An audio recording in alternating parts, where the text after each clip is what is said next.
Power in the Kremlin is at stake as Russian rebels prepare to fight Wagner, while Putin faces his last stand. The rebels, linked to the Freedom Legion, have proclaimed that retaking Crimea is a call to attack the Moscow Kremlin. According to a spokesman, these same rebels have publicized their plans to seize power by invading Moscow once Ukraine recaptures Crimea. With a hint of foreboding, they predicted a fierce and violent showdown with Wagner's militia vying for Russia's leadership once Putin's reign ends. However, they dismissed any notion of Chechnya's involvement in the power battle within the Kremlin.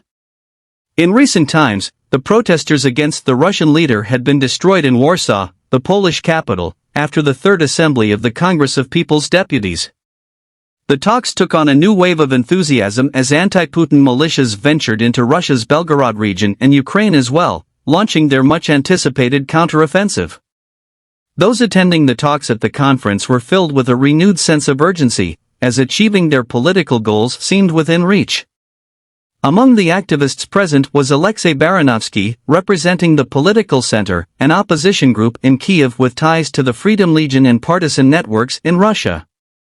This organization is the vital link between the fighters inside Russia and the external networks that are mostly in Ukraine.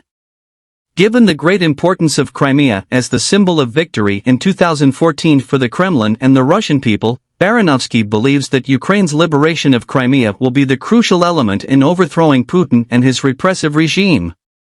The Russian leader achieved greater popularity among Russian citizens after the annexation of Crimea in 2014, therefore, recovering the peninsula will be the hammer blow to overthrow the Russian president.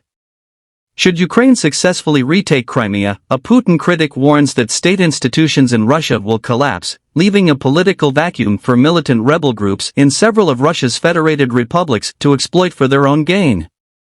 This individual firmly believes that those in power will question his loyalty to Putin, who will undoubtedly be weakened by such a devastating blow.